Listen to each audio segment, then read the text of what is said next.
Welcome home, Cougars!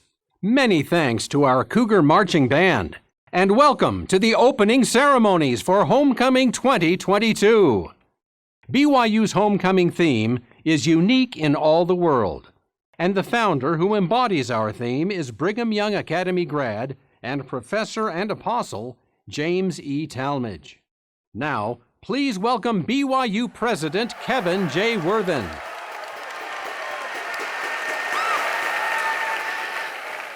Welcome to Homecoming Week. We welcome our alumni, university guests, and especially all you students who someday will be alumni. There's a lot happening this week, and I invite you to be part of the traditions and events that are going on. Here are a few things I recommend. You can hike with the Y with me tonight. You can join one of the noonday activities. You can attend one of the Alumni Achievement Award lectures in your college. You can run the Cougar Run, and of course, you can go to the game on Saturday.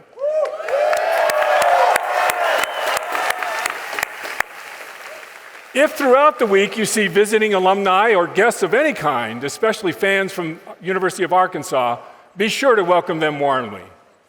This year's homecoming theme, unique in all the world, is meaningful because it describes BYU's mission and what BYU has to offer the world. A world yearning for hope and joy needs the graduates of BYU. It needs you. Each of you, unique in your own way, is part of what makes this university a beacon of hope and light. Today's opening ceremony is packed with entertainment, so enjoy the show. Happy homecoming, everyone, and go Cougars! Student Alumni Executive Vice President Michaela Howard will now offer the invocation.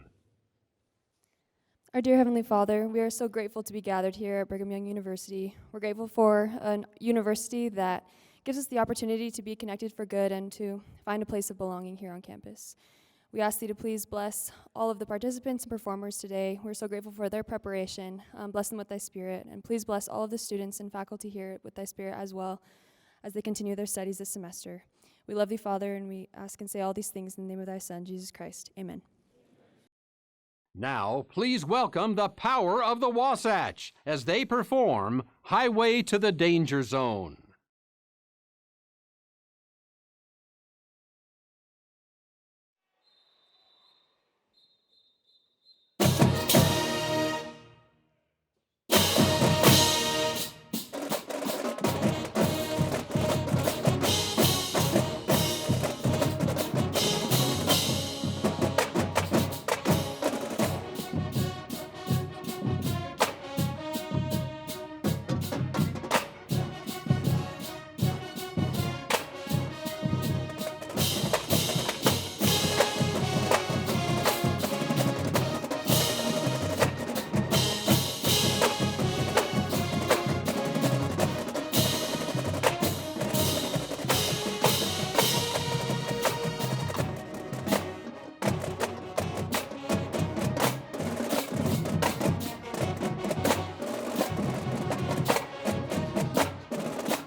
Let's give the Cougar Marching Band another round of applause.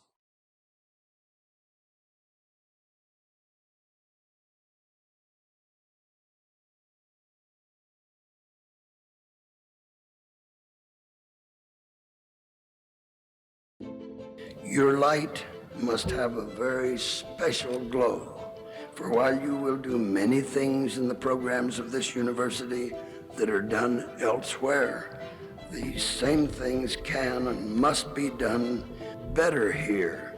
You will also do some special things that are left undone by other institutions. First among these unique features is the fact that education on this campus deliberately and persistently concerns itself with education for eternity, not just for time. Your dual concerns with the secular and the spiritual require you to be bilingual. Quality teaching is a tradition never to be abandoned, with the preparation of its students to take their place in society as thinking, thoughtful, and sensitive individuals dedicated to the love of God, pursuit of truth, and service to mankind. We understand, as few people do, that education is a part of being about our Father's business. Gospel methodology, concepts, and insights can help us to do what the world cannot do in its own frame of reference. We expect, not only hope, that Brigham Young University will become a leader among the great universities of the world. To that expectation, I would add, to become a unique university in all the world.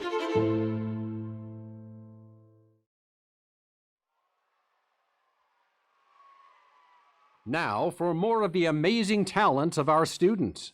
Please welcome BYU's living legends as they celebrate our unique heritage through the dances of Samoa.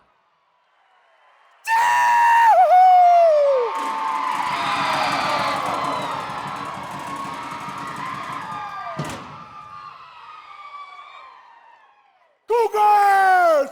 Rah, rah, rah, rah, rah, rah, rah, rah, rah, rah, rah. Go Cougarettes!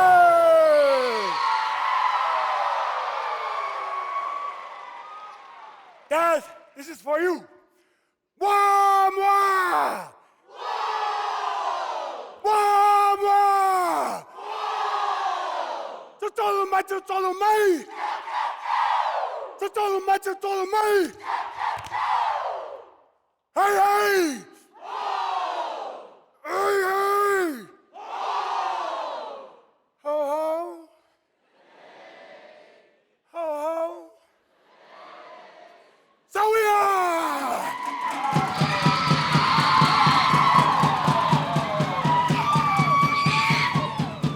Hey!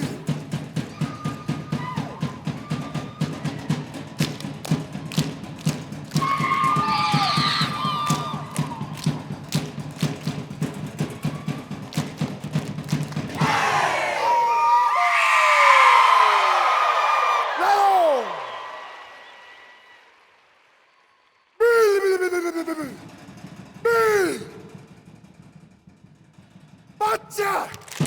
Bacha! More batty! More batty! Total fire! Total fire! Cougarettes, just so you know, I'm single.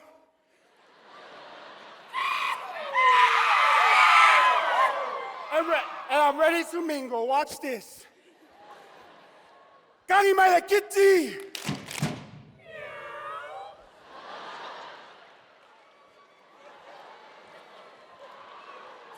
Karimaya Kuka!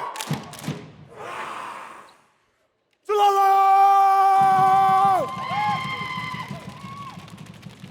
Nafa!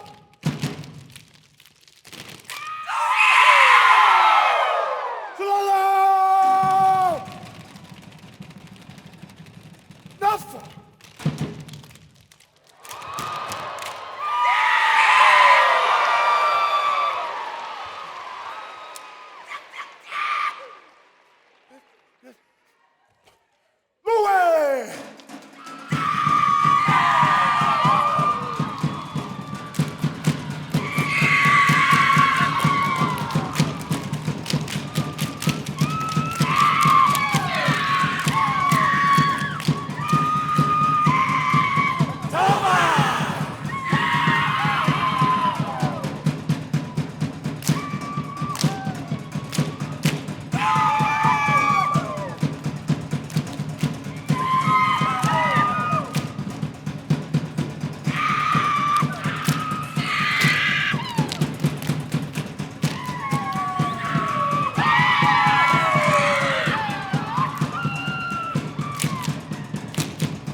more.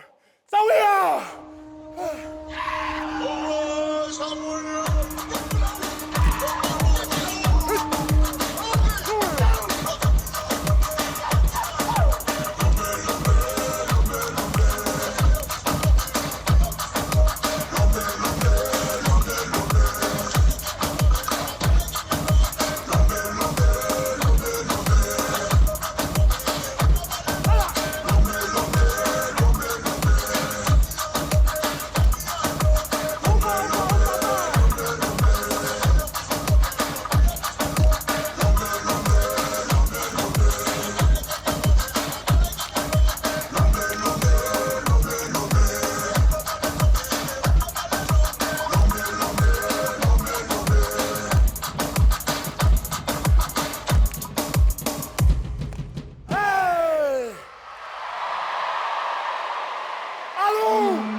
Thank you, living legends. Now, let's welcome a true blue BYU fan, Karen Bybee, the BYU Alumni Association president. Please give her a hand.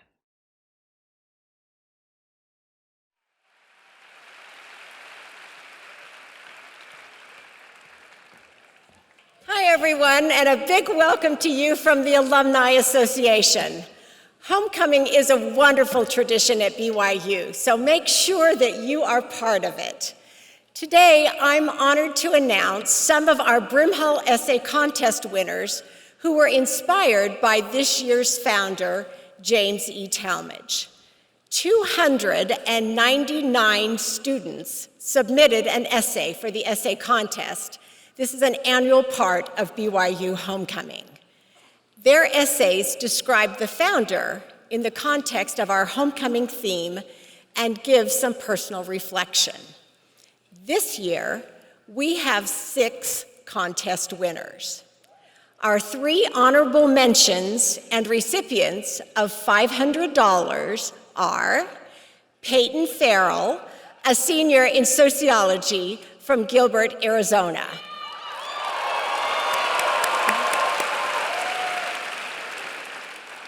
Juliana Lindberg, a senior in biology from Santa Clarita, California.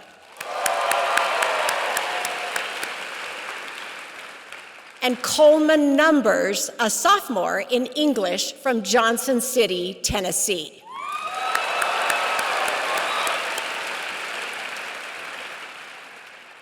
Third place and $1,000 goes to Abigail Stone, a law student from Iola, Kansas.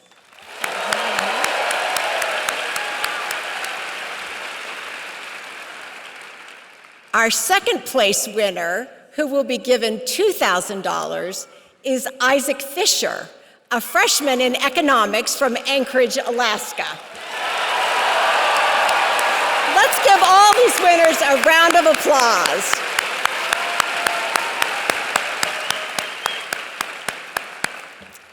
Now I'm pleased to introduce Elder John H. Groberg, one of George H. Brimhall's grandsons and a Brimhall benefactor. He will announce the Brimhall Essay Contest winner who receives a $3,000 award. Elder Groberg.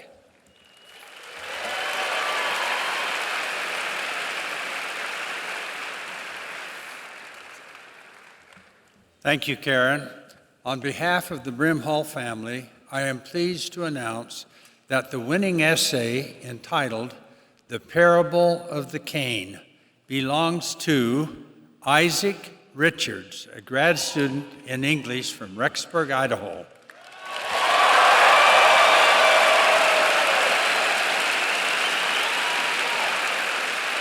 I invite him to come forward and read his short essay.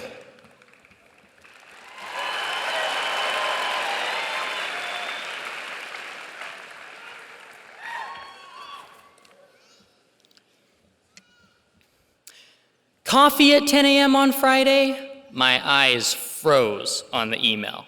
I was applying to graduate schools and I wanted to make a good first impression on this professor and potential advisor. Do I wait to explain in person that I don't drink coffee, or do I try to do that over email? There will surely be other options available, right? Looking back, I'm amused at my anxiety. In my hometown of Rexburg, Idaho, the nearest Starbucks is 30 miles away. Despite the professor's assurance, I did end up staring at a menu with nothing on it but coffee. When I mumbled my "what do you have besides coffee" question to the cashier, she paused, then said with a shrug, "I guess I could make you a lemonade." James E. Talmadge cared about fitting in at graduate school too. At age 19, he left Provo by train for Lehigh University in Pennsylvania. Provo then was more isolated than Rexburg is now, and Utah wasn't even a state at the time. Upon his arrival, Talmadge realized that the fashion among students was to use a stylish cane or walking stick. He promptly purchased one and noted in his journal, "This may seem a very trivial item, but it illustrates one of my favorite theories, that a traveler should be strictly cosmopolitan and ever conform to the ways of the particular community wherein he may be." I felt that same pressure as I attended my first academic conference in Baltimore, Maryland. While there, I used a free afternoon to escape my hotel and visit Johns Hopkins University, where Talmadge studied for his second year of graduate school. Marching through gusts of sea spray and Atlantic wind, I also stopped at the historic George Peabody Institute Library, where Talmadge spent hours in diligent study. I marveled at the 6 stories of elaborate bookshelves, Roman arches, fluted columns, and Victorian balustrades. I tried to imagine a bespectacled young Talmadge eagerly bent over a chemistry book. That same day, I was invited to attend a reception at Pickles Pub, a bar just a few blocks away from Saratoga Street, where Talmadge rented his first room in Baltimore. This time, the awkwardness settled even deeper into my stomach. Academia was certainly widening my sphere. First a coffee shop, now a bar. Summoning my courage, I swallowed hard and marched out into the rain. I wanted something stronger than a lemonade, so I ended up with a Sprite. Of all my reading of Talmadge this summer, the following anecdote stood out to me the most. All the men smoke here. I do not intend to smoke for that reason, because by doing so, I sacrifice a principle. But by simply using a cane, I sacrifice no principle, but at the same time conform to the customs of the people here. Talmadge's parable of the cane distinguishes between conformity and uniqueness, reminding us that both have their limits. Being unique isn't just about breaking rules and conventions. In fact, there are some things that should never be broken, like commandments and covenants. In fact, what makes us unique in all the world is what we have in common, the truths of the restored gospel. Talmadge's life balanced tradition and innovation when the church and BYU were undergoing dramatic changes. He wrote a textbook on science when it was seen as worldly and anti-religion by many church members. He was present in the Tabernacle when Wilford Woodruff delivered the Manifesto. Talmadge saw Brigham Young Academy mature into a true institution of higher education. He wasn't afraid of what he would learn. He brought the best of the world and the uniqueness of BYU together, never compromising his commitment to truth. As an aspiring scholar and professor, I'm inspired by Talmadge's poise on the balance beams of the world. We all want to fit in, and we all want to be unique. The parable of the cane is about balancing successfully, conforming when it may not matter, but never compromising when it does. Remember the coffee incident? That professor asked me to present research with him in New Orleans. And the Sprite? No one judged me. In fact, a scholar at the bar purchased a student membership for me in our academic society. And remember how I was applying to graduate school? I was invited to attend Penn State's PhD program after I graduate. When the acceptance package arrived on my doorstep, inside was a mug and 2 large bags of coffee.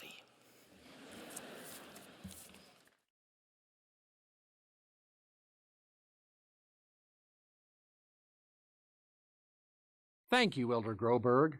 We're grateful to the Brimhall family for making this award in remembrance of our founders possible. Let's give them and these winners another round of applause.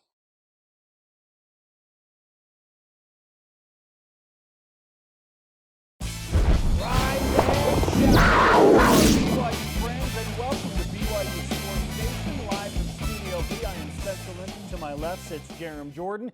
We're so amped to be part of this homecoming week celebration. The opening ceremonies, let's go. You in the Marriott Center, us here in Studio B. A disappointing loss on Saturday, Spencer, to Notre Dame, but BYU's got a great game scheduled. Arkansas, Saturday for homecoming. Normally have a cream puff. No. BYU's got a quality game this year with Arkansas, just the second SEC team ever in Provo. Yeah, how about that? And I know that the Notre Dame loss hurts everyone, but just maybe this is a chess move by BYU to make Arkansas think that they're down, they're not ready. Jeremy, I feel like BYU has That's Arkansas what BYU did? exactly where they want them, ready for this game. Well, Arkansas won its first 3, was in the top 10. We were like, whoa, Arkansas is best team on the schedule. They have since lost 3 against no names like Texas A&M, Alabama, and Mississippi State. So they've had a tough schedule too. And now we've got a day game at LaVell Edwards Stadium, which is always special. Certainly BYU's played better at night, Spence, than during the day, but I think Cougar Nation's going to bring it Saturday with the special helmets and uniforms. It's going to be awesome. I was going to point that out. Hand-painted helmets for this game, and we need everybody that has a ticket, even if you don't have a ticket, find a ticket. Get one now. Sell out LaVell Edwards Stadium and bring the juice, because BYU is going to need it to get to 5-2 and get back in the top 25 and back to national relevance. Okay, because we're not on TV, we're in the Marriott Center right now. We can actually do this a little bit, but we were just told that we have made a massive mistake here, Spencer. What? They actually don't want us in here. They want us in the Marriott Center. So let's head over there. Okay. Let's go. All right, just give us a sec, but we're gonna head on over. So hold on just a sec. We're on our way.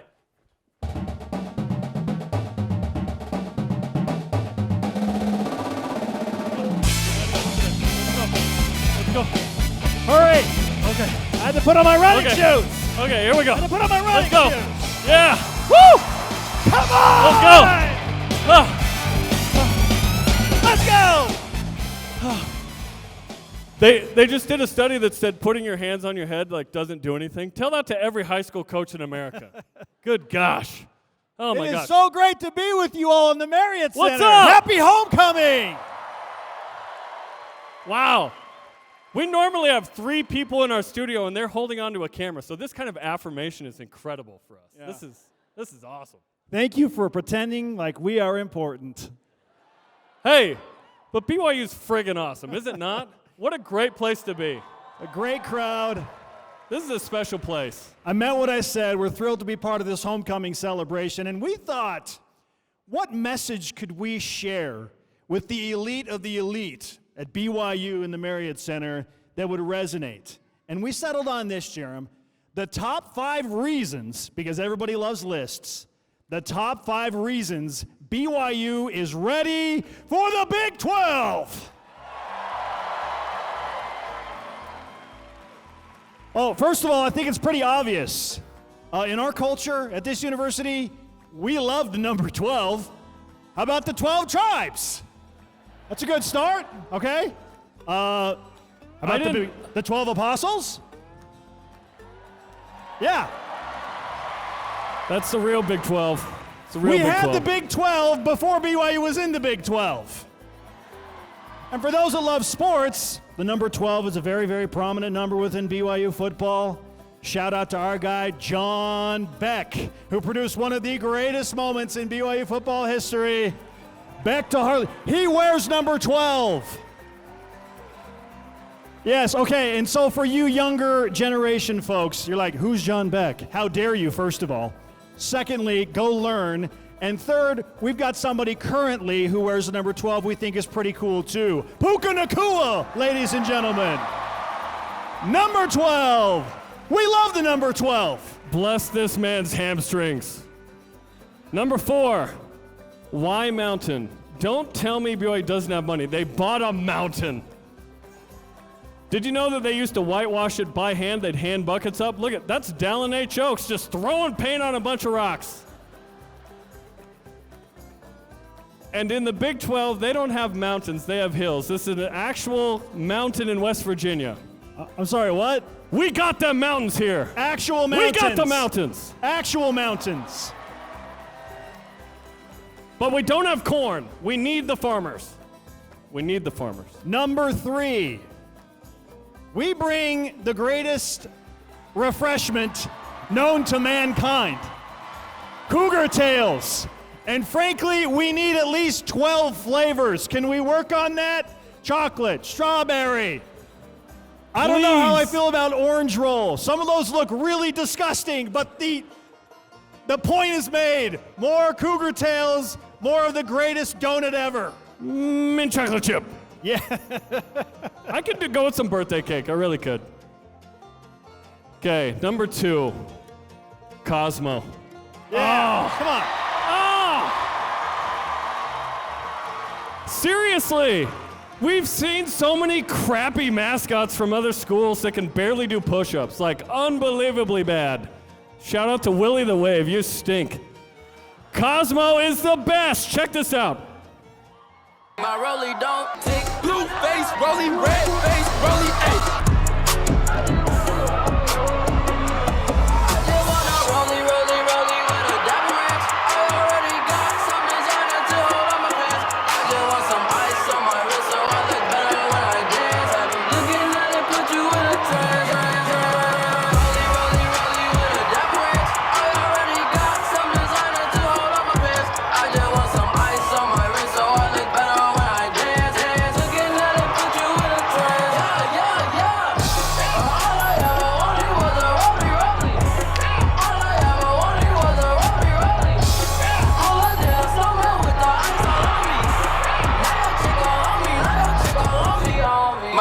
Don't tick, blue face, rollie, red face, rollie, ayy. All I ever wanted was a rollie,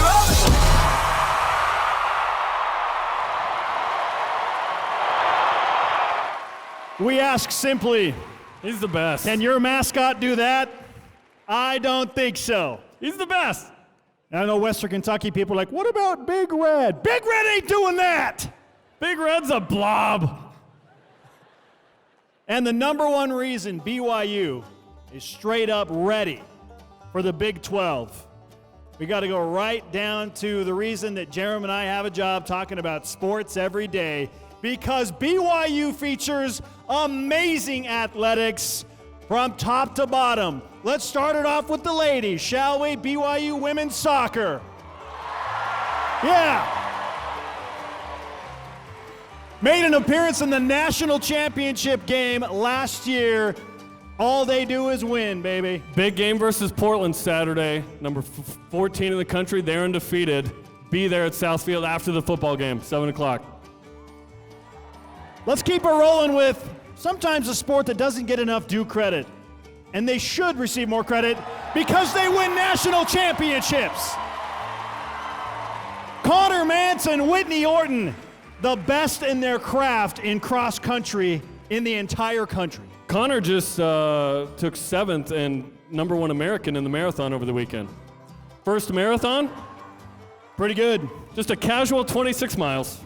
How many of you were here when BYU beat this team from the Pacific Northwest? I think they're called Gonzaga. How many of you were here in the Marriott Center and rushed the floor? BYU basketball is ready to roll, men's and women's. We know how to party in the Marriott Center, clearly. Now we have 2 Gonzagas, Baylor and Kansas.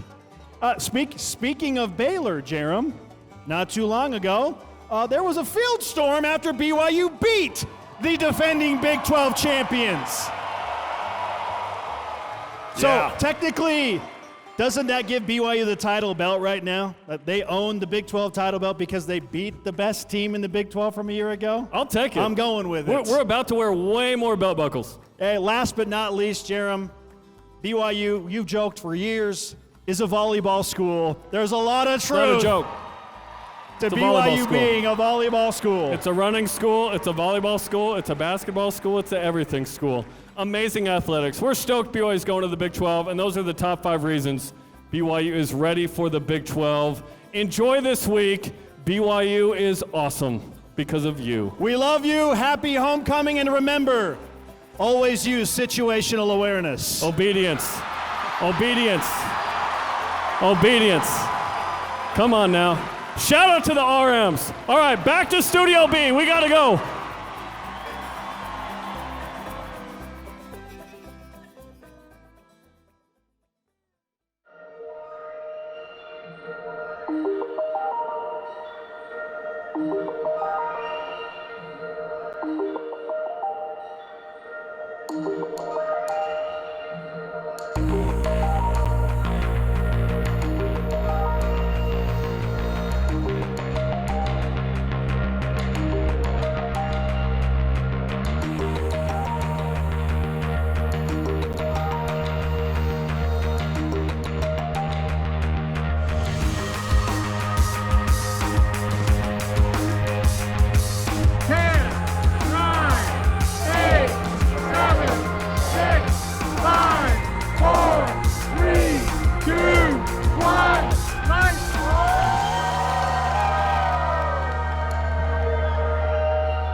Now, please give a warm welcome to musician and storyteller Sam Payne. Hey, BYU!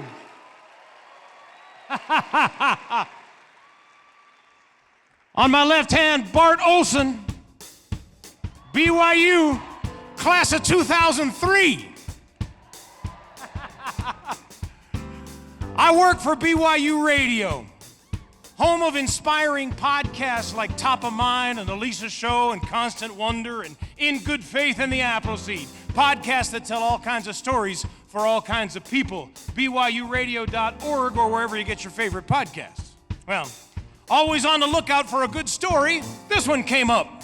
It's a story told by BYU President Cecil O. Samuelson a decade ago from a pulpit in this building. And it's a story about James E. Talmadge, distinguished graduate of Brigham Young Academy. On the rise, Dr. Talmadge, we'll call him in this story. This is a story about Dr. Talmadge and his new bicycle. Well, it was the 1890s, and that newfangled bike had a chain drive, had pneumatic tires. It was a hot rod for the common man. And Dr. Talmadge had begun to ride it home from work every night. And about half a block from home, he had to turn off the road and cross a footbridge, just a single plank of wood laid across a creek. And knowing it would be crazy to ride a bike over that bridge, Dr. Talmadge would get off the bike, walk it over the plank, get back on the bike, and head for home. Well, there was that one night, a night when Dr. Talmadge said, "Why not? I'm as good a cyclist as anyone I know. Why not just ride my bike across that little plank of wood?" Well, he got up a good head of steam. He turned toward the bridge, got the front tire on the thing, but then the wheels slid off the narrow plank, and wham! Down went Dr. Talmadge. Well, he came to himself in a ditch, dazed and injured, but not convinced he couldn't get across that plank. So he backed it up, he climbed on, got up a good head of steam, hit the plank, and wham! Again and again he failed. Well, and then just as you or I might have been on the verge of giving it all up and going home for dinner, he made it across, all the way across the plank. Woo! And you'd think the story ends there, but no. Dr. Talmadge thought a thing wasn't just worth doing, but also worth doing consistently and competently, so he stayed out there. Again and again, he rode across that bridge until he could do it without ever falling down. And finally, he went home. He was an hour late for dinner. And Sister Talmadge, Mary May was her name, he called her Maya. She opened the door and she thought he'd been in a fight to look at him. Well, James E. Talmadge hadn't been in a fight. He'd merely conquered that single plank footbridge.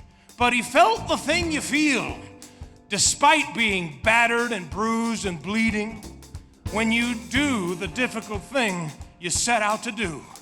And that feeling, well, you're part of the BYU family, so you know there's nothing like it. Nothing like it anywhere. Makes me want to sing. Here we go now. Well, look at me, my darling. It may seem something isn't right. The dirt and scrapes and scratches on me look like I've been in a fight. Well, I want to be a rider. And let's say regarding my technique, I knew the footbridge well enough. Now I'm familiar with the creek. There's worry in your eyes now. I may not look the way you like, but if I'm a mess to look upon, Maya, you should see my bike. There's nothing like it in the whole wide world. Nothing like it in the whole wide world. Nothing like it in the whole wide world. Nothing like it in the whole wide world. Amy Nolte, BYU class of 1998 on the piano.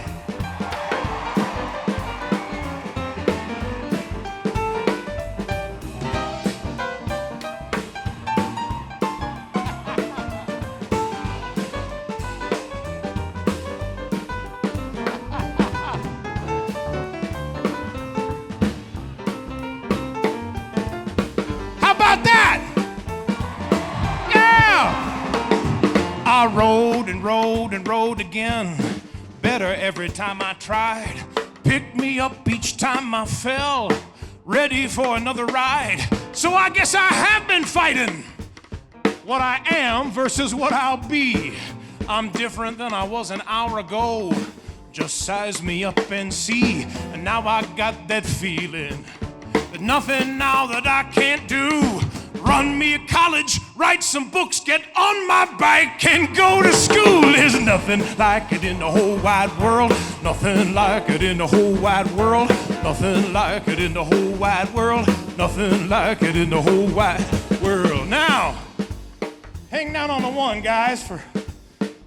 We've introduced you to Amy Nolte on the piano, Bart Olson on the drums. Back here is Ian Camp on the bass. Ian Camp, class of 2014 BYU Law School.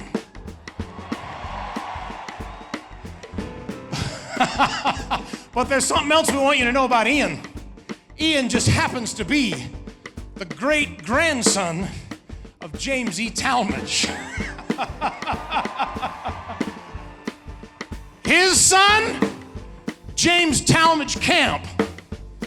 How about a bass solo from the great-grandson of James E. Talmadge? Could you use that? I could use it. Here we go, Ian. Come on. Heat it up now.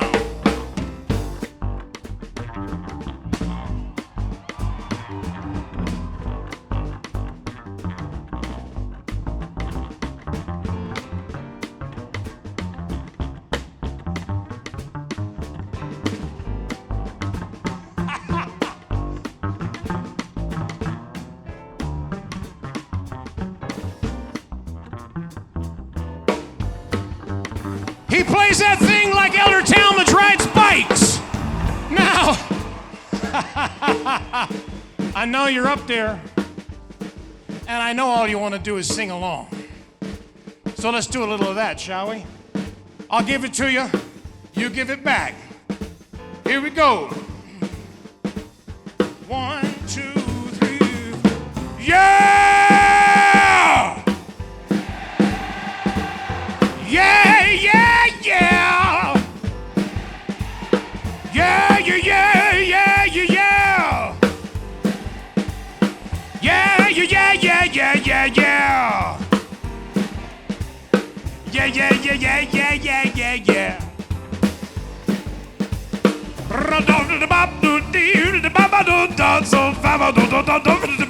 You don't have to do that. Bart, bring us on into the third verse. It may take some trying, but as James might say each time he fell, it's not just worth the doing, but also worth the doing well. And I know you may get dirty. I know that you might lose a tire, and you may bend a handlebar, maybe snap a handbrake wire, but you come a long way, baby. You got a lot to shout about, so get on up and dust on off and open up your mouth and shout. There's nothing like it in the whole wide world. Nothing like it in the whole wide world. Nothing like it in the whole wide world. Nothing like it in the whole wide world. Nothing like it in the whole wide world.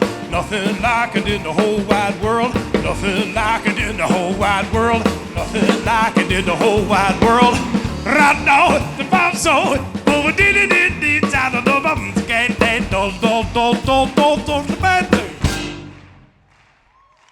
Thank you so much. Happy homecoming. Let's give Sam Payne and his band another hand. A revered BYU professor once said, "I know of no better way to expand joy than to create a world in which all will be motivated to learn and to serve each other." At BYU, we believe wholeheartedly in expanding joy, and that joy comes from learning and serving. Whether it's learning from or serving teachers, students, friends, families, collaborators, any and everyone we meet. Some of the best, most lasting learning happens when we serve, when we experience, when we connect as children of God in real, lasting ways. It's what we call inspiring learning. Learning that inspires us to create a better world, to do and be better, to expand joy. After all, light shared is the best kind of light.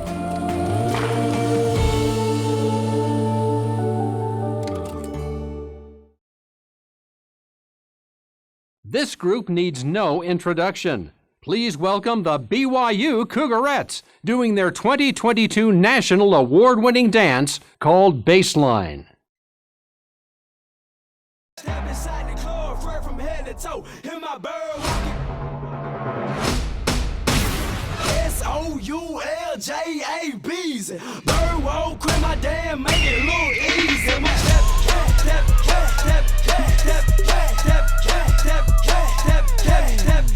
bird walk, bird walk, bird walk.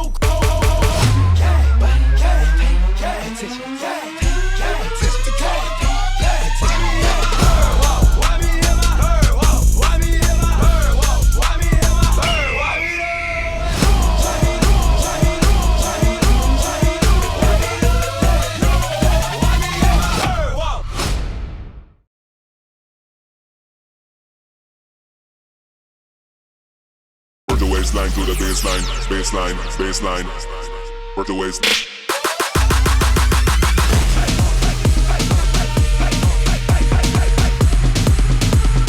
Work the waistline to the bass, to the bass, to the bass, Work the waistline to the baseline, bass.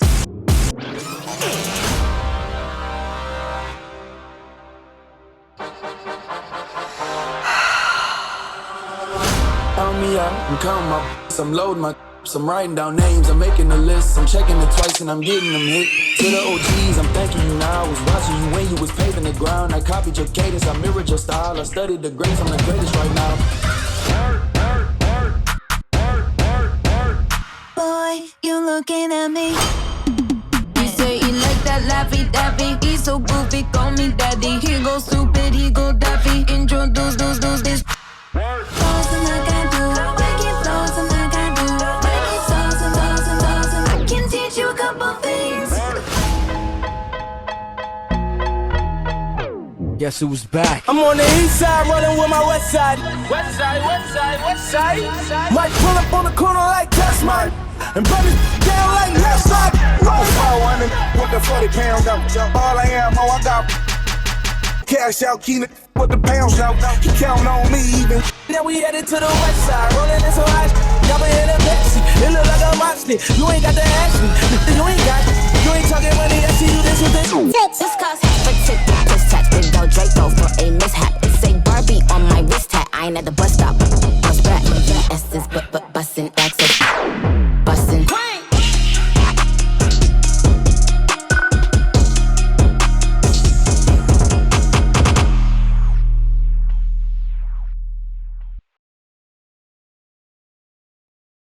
Thank you, Cougarettes, and thanks to all of you for being part of BYU Homecoming.